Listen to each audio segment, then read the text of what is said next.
get a confirmation of an impact? Somebody give me something. I got nothing. This will be the ultimate negative result if you can smash something into the moon and not produce anything. That's bizarre. Well, I think I can see it. Kind of it's small, but it's getting bigger. But there's absolutely no sign of anything, is there? The plume is mysterious. So this image that we're watching from NASA TV on the screen on the small screen there, this is from LCROSS itself, right? So, right. So this is the following shepherding spacecraft, as they call it, and it is clearly headed in and headed to its doom. Well, it's now several minutes since the scheduled impact time, and we haven't seen anything yet from the giant Palomar telescope. But outside, the amateurs think they've spotted something. I see it. I did get something, I believe. It's small, though. Yep, that's it. This is it, isn't it? Yeah, that's it. That's how it's coming out on mine. Yeah. Yep, we got something.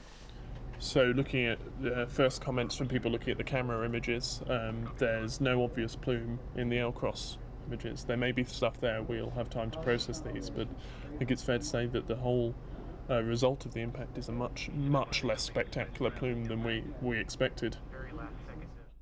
We just received flight shepherding spacecraft impact. Stations report LOS. Everything seemed to work perfectly.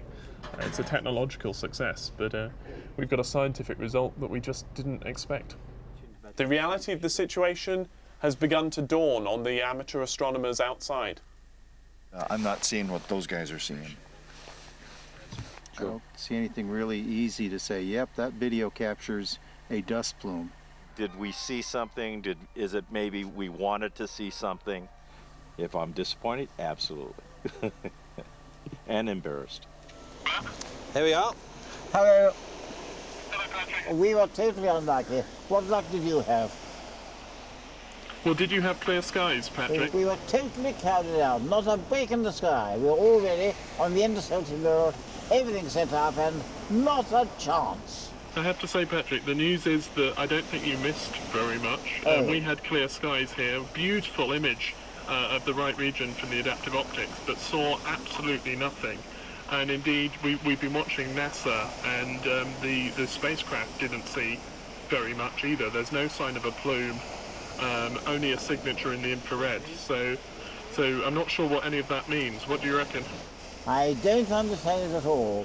Thanks very much, Chris. All the best. Right, take care, Patrick. Sorry you were clouded out. And sorry you haven't had more luck. This beautiful sunrise with Venus, Saturn and Mercury hanging there marks the end of an intriguing night. Everything worked with the spacecraft, everything worked here, but we didn't see the plume we were expecting. And what that means, well, we don't know right now. To try and understand why we didn't see a plume of dust and ice particles as predicted, I'm making the trip north to meet up with some of those responsible for the mission. I first met with cratering expert Peter Schultz here at Ames Research Centre in 2007, where he was creating impact craters in the laboratory. And the first thing you see is nothing.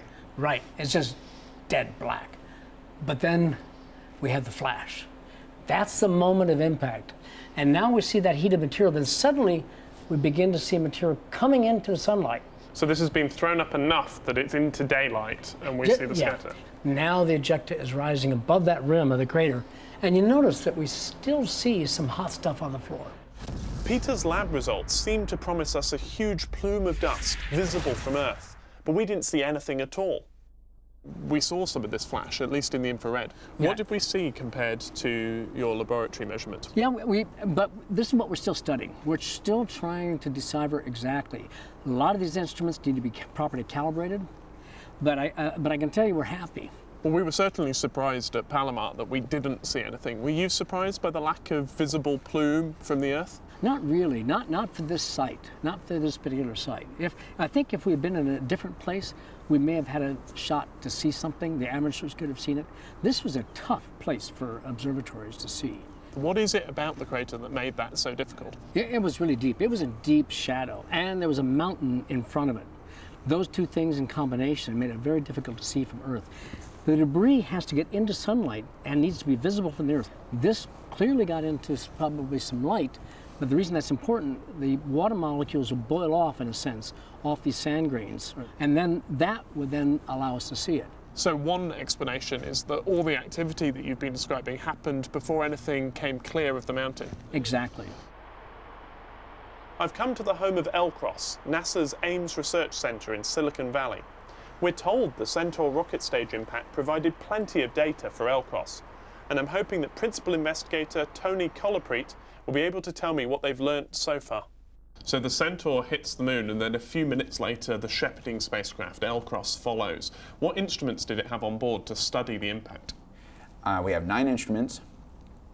Those nine instruments include 5 cameras. A visible context camera just told us where on the moon things were so we can put everything in context. 2 near-infrared cameras. They're at 2 different wavelengths, inside and outside water vapor bands. We had 2 thermal cameras, also inside and outside water bands, that measure temperatures. And then we had a total luminescence photometer. That was a very fast photometer that measured total integrated visible light. And it was a flash detector. It was meant to detect the flash. It made 1,000 measurements per second. So it did detect the flash of the Centaur rocket?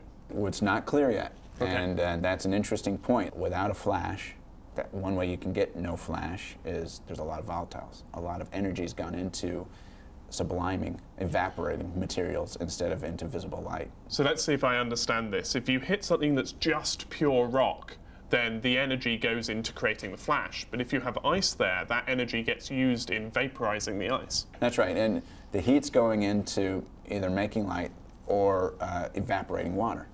And if it's evaporating water, you'll get much less light.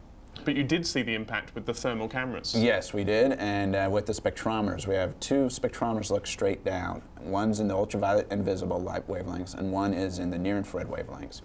Both of them saw the impact flash and the ejecta plume that followed. We saw in our thermal cameras the impact flash, so we were able to measure actually the temperature of the plume at impact. And what we're measuring there thermally is actually the vapor plume of the impact and the fine debris coming up from the impact flash itself. It's a very rich data set. In the first 3 seconds of that impact, we actually probably have enough data there to answer all the questions we were after. A good experiment is one that you don't expect. The results are unexpected. We certainly got unexpected results, but we got enough data to unravel the unexpectedness of the result. Well, Chris, you're back from California. What's the latest news?